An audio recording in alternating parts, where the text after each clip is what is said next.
Hello and welcome to Fintech Impact. I'm your host, Jason Pereira. Today on the show, I have Simon Boulet, President and CEO of Wealthica. Wealthica is an investment aggregation platform that allows you to consolidate all of your different investment accounts in one easy-to-use platform with intelligence and triggers that help you make better actionable decisions. And with that, here's my interview with Simon. Good morning, Simon. Good morning, Jason. Thanks for having me. Well, thank you for taking the time. So, Simon Boulet of Wealthica, tell us about Wealthica. Yes, Wealthica is a free dashboard for investors to see all their investments in a single dashboard. Each day, we connect to your financial institutions and we pull your account balances, holding transactions, and we allow you to get an unbiased view of your entire network that can be shared with your advisor, with your trusted family members, or friends. Excellent. So we're going to dive into that shortly. Let's talk about what caused you to start this company. What was the reason?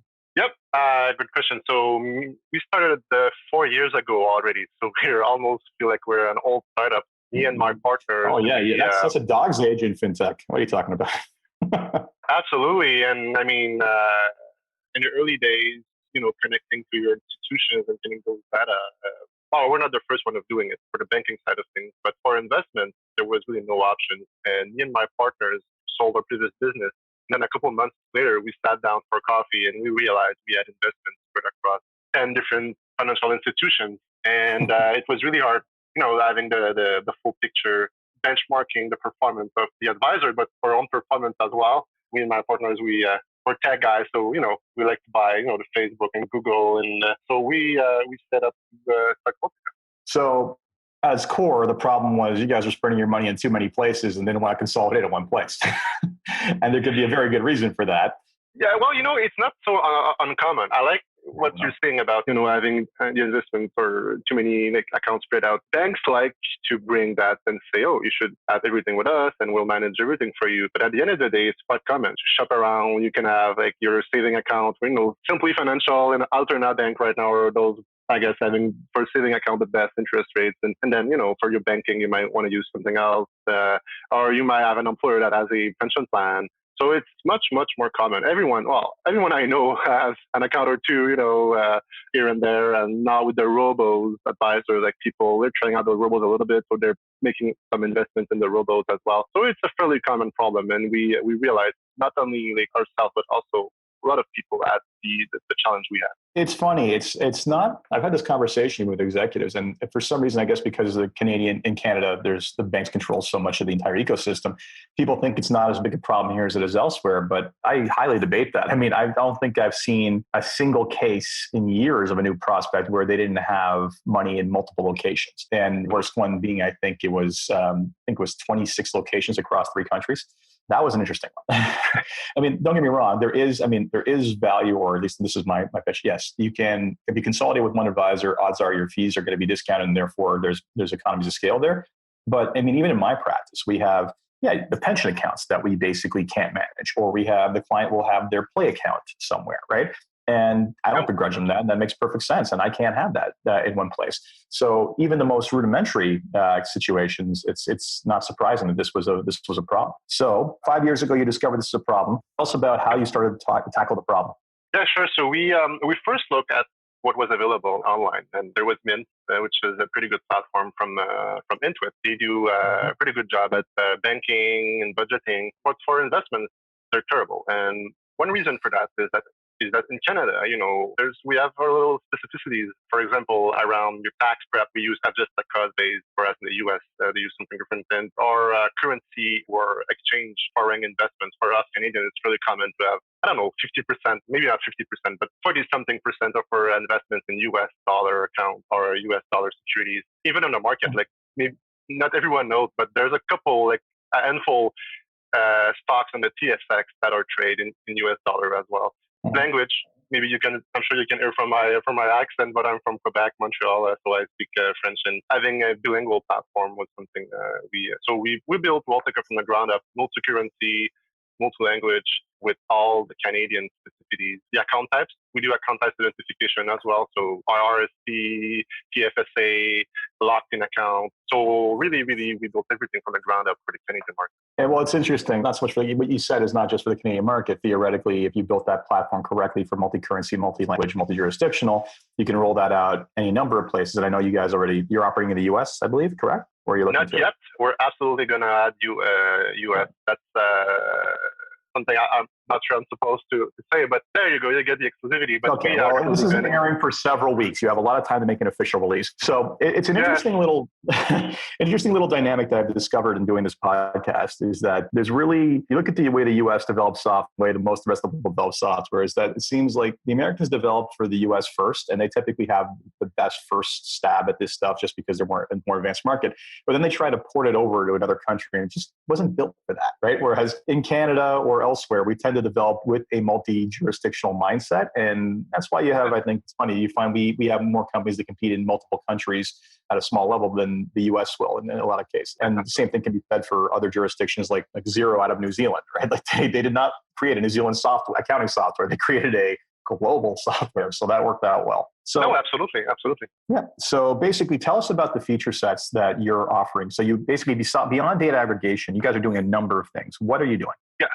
So I would say, I like to see us like the Amazon of the aggregations, but I know that's a bold statement. What I mean is everybody wants to be the Amazon of something these days.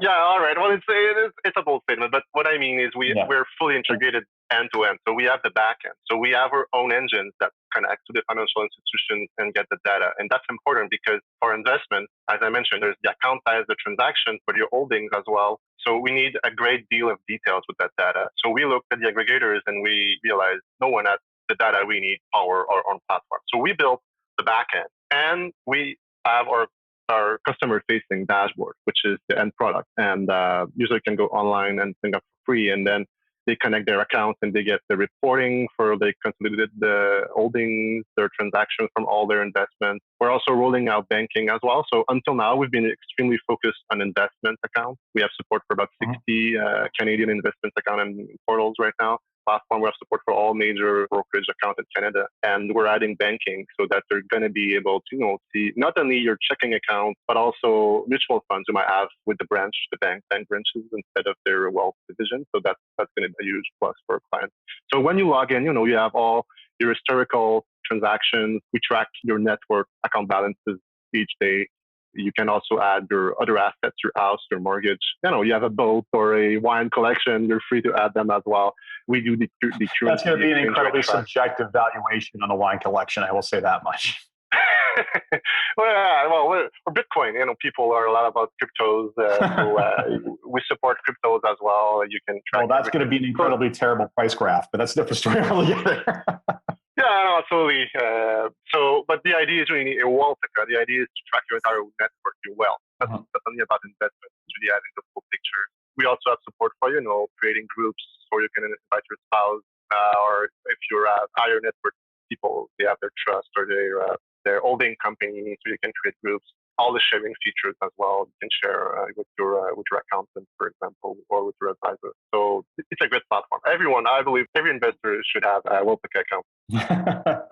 Of course they should. I'm not giving an official endorsement, but I'm saying at least check it out because it's free to check out. It's I'm already getting your notifications and pings all the time. So let's talk about some of the things you've built into this, and then we'll talk about your pricing model. Actually, you know what? Let's take a step back from that. So you actually developed your own data aggregation backend from scratch, as opposed to going to a Yodlee or a Quovo, which is now owned by Plaid. I think part of that was probably just not a necessity at the time, right? Like they just weren't able to do what you needed them to, right? Yes, absolutely. And I would say today, even today, Wealthica, for the investment side of things, our engine is super quick. And I know you mentioned Plaid and Quovo. I've heard Quovo is coming as well but I've yet to see their engine. But in terms of data aggregation, yeah, absolutely. Our engine, for investment, it's amazing. So that has been until today a great defensive play for us because it's unique. So, and now we're seeing more and more competition on that front. And I'm sure we're going to talk about open banking a little later. But so far, it's been a great defensive play for us. But now we're seeing more competition, as you mentioned, Quovo. Even in Montreal, we have Link as well that does more of the banking side of things. Previous guest mentioned.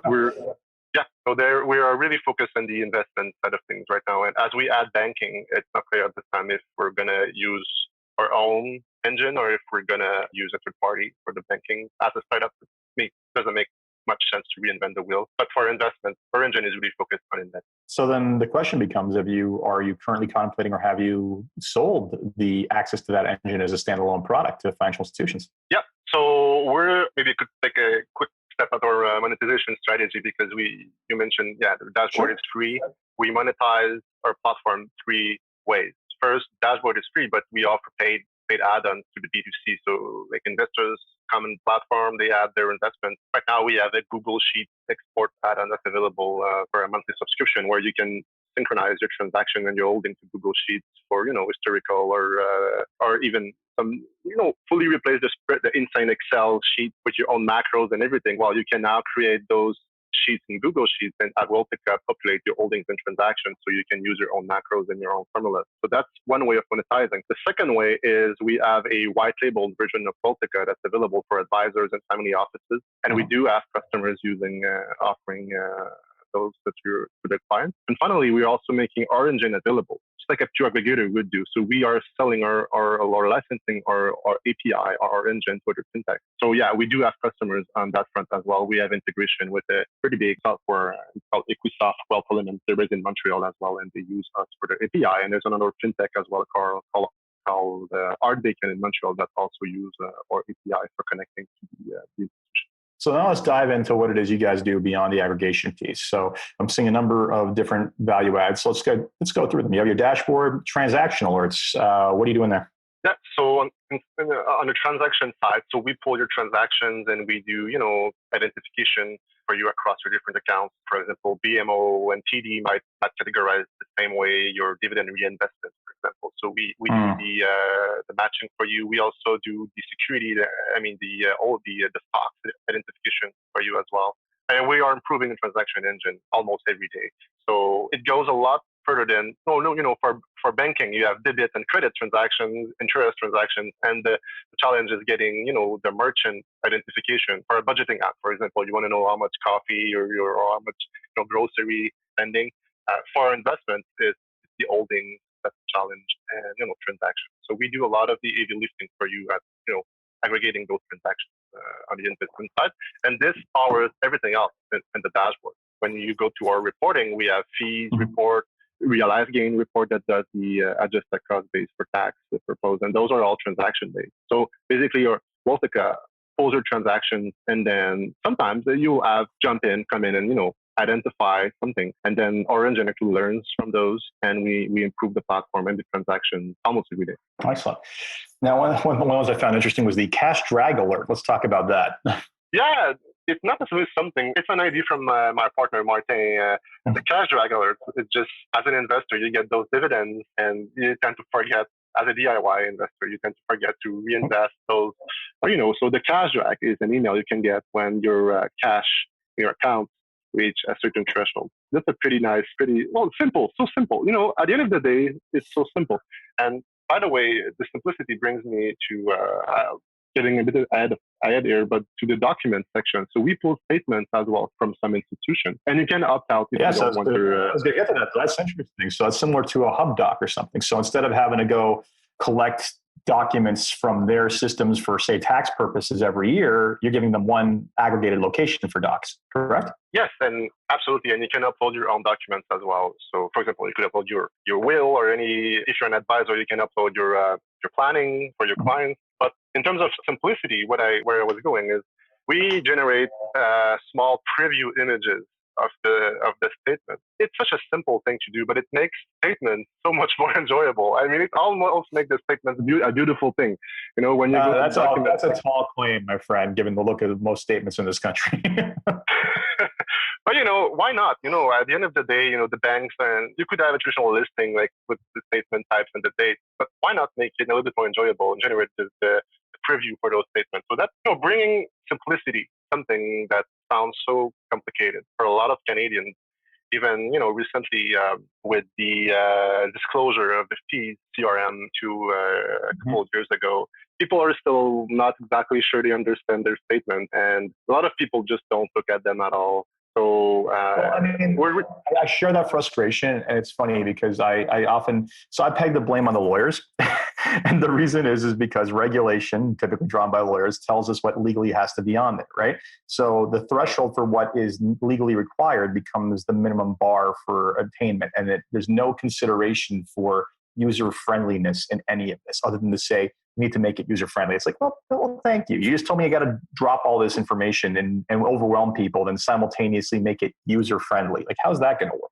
Yeah, no, absolutely. So you're really trying to rethink everything. And from our perspective, we're building a platform from the investors, from the DIY side of things. We're the DIY investors. We're tech people. We're used to building online platforms. And we're bringing really the perspective from the investor side of it. And yeah, for a professional that logs into Wealthica, they will ask questions like, okay, how is the performance calculated? Why am I not having this or that? And my answer is, we're building from the investor side of things. And we're trying to simplify things. And we're not offering financial services, but at the same time, we're not legislated by the AMF in Quebec or the Ontario Security or whatever. So we're really trying to bring a dashboard that provides the information and for you to draw your own conclusions and to ask questions and to learn new things. When you see, okay, those fees, what are they? Like, what is that? And have that discussion with your advisor. So really bringing simplicity, bringing discussions around performance, fees, and really being one of the starting point for advisors to have that meaningful discussion that they need to have with their clients. Excellent. So, we talked about monetization briefly earlier. Let's talk about a little bit deeper on how you monetize on the upgrade. So you're a freemium platform for the end user. And on top of that, you monetize first through a Google Sheets report, Google Sheets export add-on. What was the driving factor there? Like, was that requested by users? Was that something you guys wanted for yourselves? Where'd that come from? Oh, well, simply getting rid of the spreadsheet. I think a lot of our users were looking for a way to export their holdings to an Excel file. And then, they've kept that Excel file for 10 years now. So it's part of our vision on, making things online, easy to use. So exporting to Google Sheet was something that came up in the early days of Wealthica. I'm a huge Google, I have everything in Google, all my Google Drive and everything.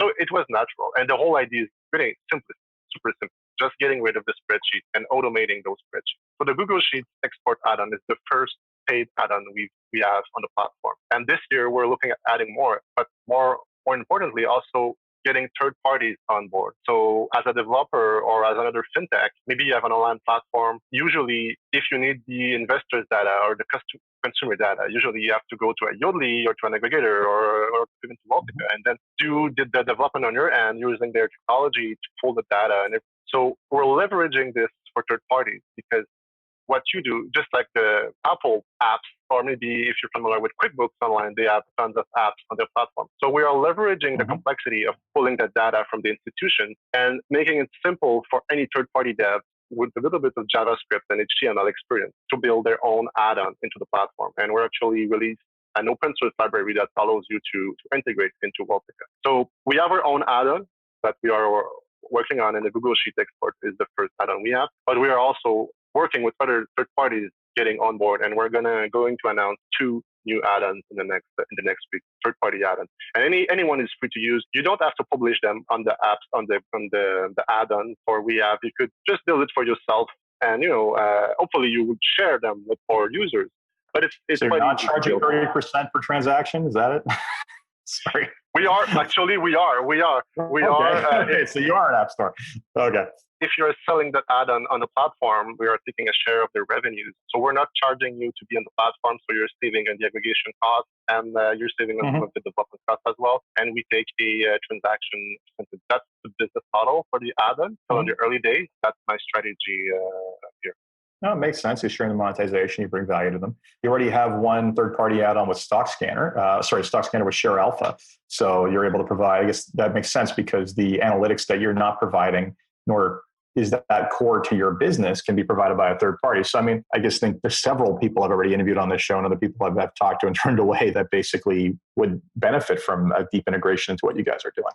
Yes, I like to see us as more of the tech side of the fintech, where we have a platform, we're developers ourselves. We're not financial professionals. I've learned a ton of things in the last 4 years working on Wealthica. It's just crazy. But I'm an engineer. I'm a software engineer. I like building platforms, APIs, security, cloud services. So we're much more a tech of the fintech. And now what we're looking at is getting third parties fin into the platform and bring, the analytics, maybe the retirement planning, any of the, more of the fin side of things. The platform is really robust now, and we're at that stage where we're looking at adding more of the fin side of the fintech. So you alluded to it earlier, but let's talk about your viewpoints on open banking and see how that goes. Yes. First, I would start by saying it's quite interesting what's happening in Canada right now. I think a lot of Canadians don't realize that there's some real discussions going on, and we're going to be in election soon. So hopefully that doesn't fall into pieces with the new government. But there's some really interesting discussion. I think it's going to take time, especially if you look at what's happening in other countries, other jurisdiction in Europe, for example. But it's an evidence for me that open banking is coming to Canada. It's a matter of time, and the government has been quite open about discussing the challenges and the how or why of the open banking. But it's coming. So at the same time, for us, that means we have to be prepared. We have to be careful, being ready, and being in a position where we can leverage and when we can benefit from the open banking opening up in Canada. So. Yeah. I mean, to be fair, no one's nailed this. no one in the world's nailed this, and there's odd different discussions going on around the world. And the Europeans most certainly took the lead by saying, "Hey, we're going to have this. And you're going to do this," but they didn't explain how. So it's going to be a funny couple of years to figure that out. But Europe is quite. I mean, they're quite advanced now in their implementation, and it's actually live now. So it's great. And I think this gives Canada a good chance of doing even better, looking at what the other jurisdictions have been doing. In Europe, they've taken an approach where it's called PSD2, which is more about, it's payment service directive, and people tend to forget it's about mostly centered around payment, allowing, to, read your account balances, transactions, but also doing payment across the bank. For me, my personal point of view on that, I think that was maybe a mistake. I'm thinking we'd be better off on having a holistic, the entire finance system, mortgage, insurance. We should focus on getting access to their data. And when you look at Australia, for example, that's where they seem to be heading. We're still a bit early in Canada. We're not there yet. We're still looking at planning and, what the benefits. And they're going to release a report to the Minister of Finance very, very soon, like maybe by the end of June or early July. And I think they're going to make the report public as well. So for Canadians, there's a lot of things going on. They might not be aware, but there's a lot of things going on, and it's going to happen. How and when, that's the big question, and we're not there yet. But I think we have a great opportunity to look at what's happening outside of Canada and making it even better for Canadians. And we're participating in those debates and those discussions. And not enough Canadians realize what's going on. And so, it's quite exciting. I'm really excited to see those discussions and being part of them. It's interesting. I mean, I have a very firm and anti-bank stance on this. And it's simple. It's, there's this massive glut of data, which under current law in Canada is actually the consumer has the right to, but there's no methodology or simple methodology for doing so in a functional manner. And meanwhile, we have basically discovered, the economy in general has discovered the value of surveillance capitalism and just how valuable each individual person's data really is. So now they're sitting on a treasure trove, and they've woken up to just how valuable that data is. So now they have a resource that we gave them, that we're entitled to, that we are not being given. And I think if people had an appreciation for just how valuable our data is and how we should be the ones that are in charge of not only accessing it, but monetizing it, and who grants information to what manners. Forget the Facebook issues that we're seeing right now. This is a far larger and far greater and far bigger monumental shift in terms of how we do things, but one that is far more empowering to the end consumer than Facebook ever could have been. No, and absolutely. I think it's about giving consumer the choice. I mean, you're mentioning Facebook. Yep. I mean, maybe Facebook's going to come with, I know they have their privacy issues and stuff, but me and my partners are from the hosting industry. 15 years ago, 20 years ago, we're from iWeb, which used to be one of Canada's largest hosting provider. And at the time, people were talking about the cloud. Well, it wasn't called the cloud, but people were saying, we're never going to move anything in the cloud. It's security issues. It's terrible. And now see everyone's moving in the cloud. So where I was going with that is I think it's the consumer choice. Having the choice to use an app, a third-party app, securely through APIs, whether it's Facebook or whether it's Wealthica or whatever, it could be a budgeting or credit monitoring or suspicious transactions monitoring app. There's so many things like beyond budgeting. And by the way, it's like the bank have been knowing this for over a decade now. Like the open banking things and a new thing, accessing your data through Mint or QuickBooks have been pioneer, in this. They hate it. I mean, some of them have been adding two-factor authentication in the last year or so, as saying it's for security purposes. But it's like, wait a sec. Now you're worried about two-factor authentication? Maybe it's because you're getting all these API calls and scraping of your sites that you don't want to happen. Because let's be honest here. You could have imposed two-factor authentication a long time ago, and you didn't. So no, absolutely. But Jason, just keep in mind, two-factor is a bit of a two-edged sword as well. Because, for example, right now in Europe, what's happening? They're strong. I'm not sure. I think it's strong consumer authentication or something like that just come out from PSD2, or they are basically forcing like two-factor authentication. But there's the problem. I mean, two-factor is a great thing. The challenge is making it right. Yeah, absolutely. The bigger problem is using it as a rent-seeking behavior, right? It is basically using it as a hurdle to prevent people from taking their data out, which is the grand fear. Yeah, so we have to make 2FA the right way. And for PSD2, they are actually, the two-factor is being regulated as well. For example, you'll be able to authenticate once using the 2FA, and then you'll get access to your transactions and to your account balances without having to re-enter the 2FA. So that's important. So they are implementing 2FA while still following aggregators or background updates without having to come on the platform every time you want to update the information. That's super important. So it's interesting. But the banks at the same time are in a situation where they can't watch aggregators tomorrow morning because, for example, as a business owner, I'm using QuickBooks. We're using QuickBooks for accounting, and there's no way I'm going to download the CSV file from my bank and upload them on QuickBooks. I want QuickBooks to be able to pull my transaction and account balance. And if QuickBooks tell me, "Oh, Simon, this bank doesn't work, like they're blocking us, and there's no way to pull your transactions," well, here's a link to another bank that works really well. Like, CIBC just announced just this week something with. I haven't tried a platform. Direct integration with Intuit. RBC has that. Or I think they've launched like a new.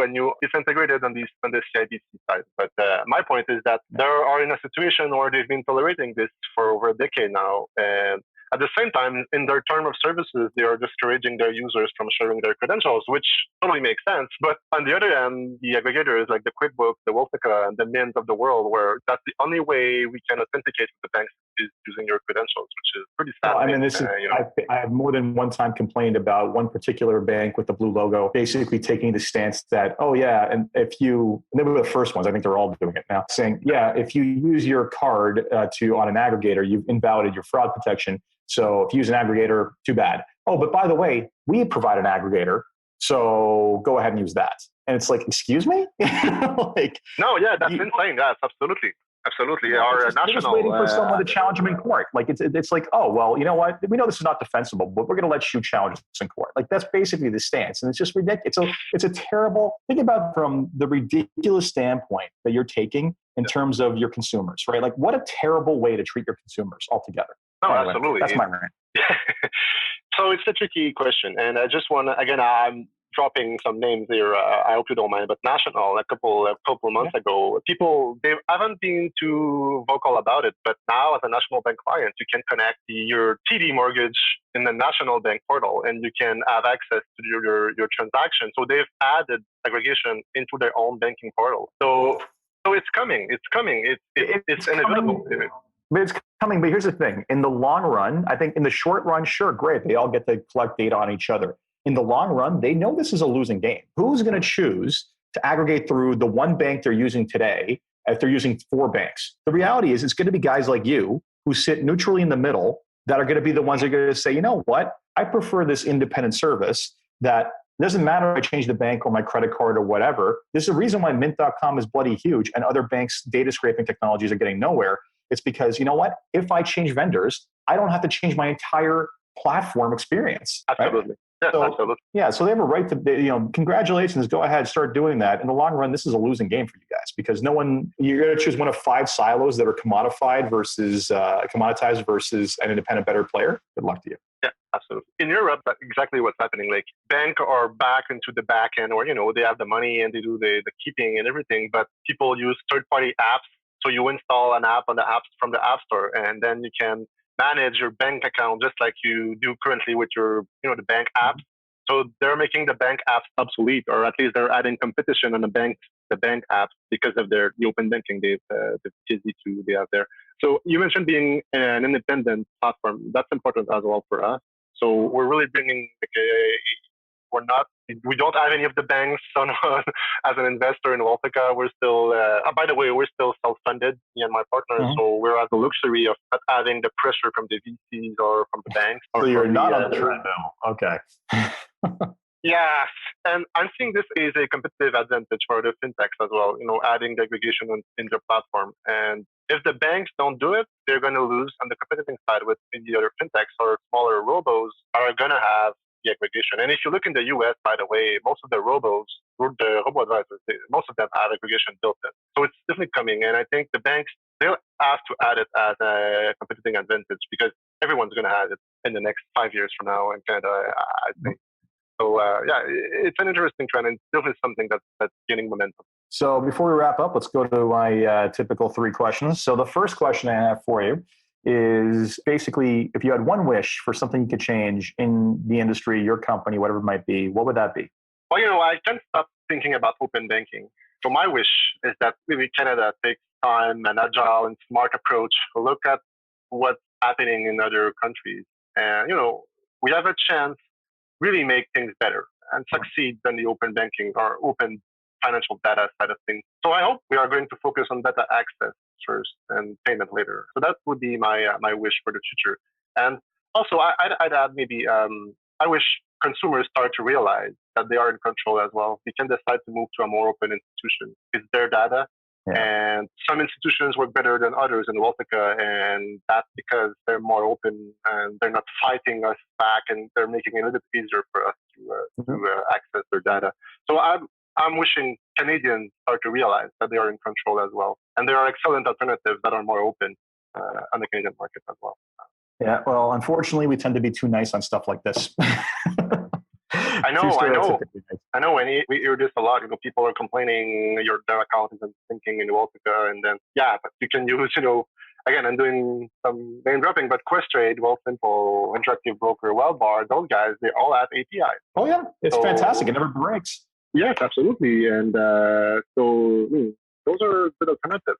Yeah, it's a matter of time before enough of those alternatives spring up and people get used to that when they see something else, they'll be like, what is this nonsense? Right? Like that's the reality of it. I mean, you log into a robo experience and look at the reporting and the cleanliness and the user friendliness of it. And then you log into a traditional broker or discount broker and look at the experience in it is night and day. Yeah, right? So you guys like you to silver top of that. So second question is, what's been the biggest challenge in getting your company to where it is today? I would say there's 2 challenges. One is probably as an entrepreneur, it's, as I mentioned earlier, we're self-funded. We're also building a remote company. So I guess those are kind of challenges that we've set ourselves, but we're not a traditional fintech, but a startup. So financing is a bit of a challenge. And I guess it's a challenge for many, many fintechs in Canada as well. But I would say finding our identity and building our company with keeping in mind, the remote employees factor in. And so I guess those are challenges we've set for ourselves. But there are our core value as well. And so I would say, finding our spot in the ecosystem and being ourselves, I would say is maybe one of the challenges that we've had. And obviously the other challenge would be compliance and, those credentials. And we've mentioned earlier the fraud protection that the banks are putting up. So this is our biggest challenge at growing Wealthica, and even for the advisor side of things, because it's still unregulated, like the open banking and the data access. Until we have regulation similar to what Europe has, it's unregulated, so it's a little bit more difficult to sell to the advisors and to the financial institution. So I would say this is our biggest challenge to growth, but we're there for the long run. We're being extremely careful about our capital, making sure we're there for the long run. So I'm looking at future, a really bright future, but it's coming, and we've got to be prepared. But it's a challenge. And final question: what is it about what you're doing that gets you up every day, keeps you going, excites you about your current?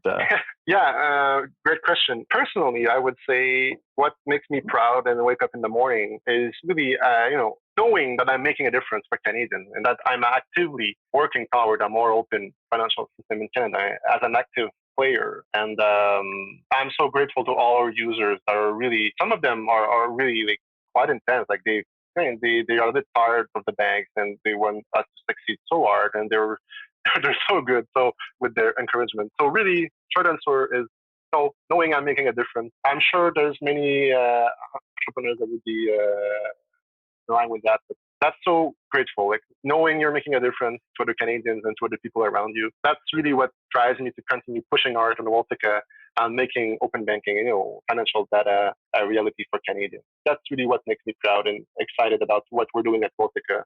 The entire team, so great. As I mentioned earlier, we're careful about our capital. We're still a rather small team where we're really working extremely hard on bringing this to the Canadians. And that makes me extremely proud. So thank you very much for your time, Simon. Very much appreciated, and I wish you the best of luck in helping this thing scale. Thanks, Jason. It's my pleasure. Thanks for having me. So that was my interview with Simon Boulet Wealthica. Hope you enjoyed that, and I hope you take the time to check out their platform. And as always, I'm Jason Pereira, and this has been Fintech Impact. If you enjoyed this podcast, please leave a review on iTunes, Stitcher, or wherever it is you get your podcasts. Until next time, take care.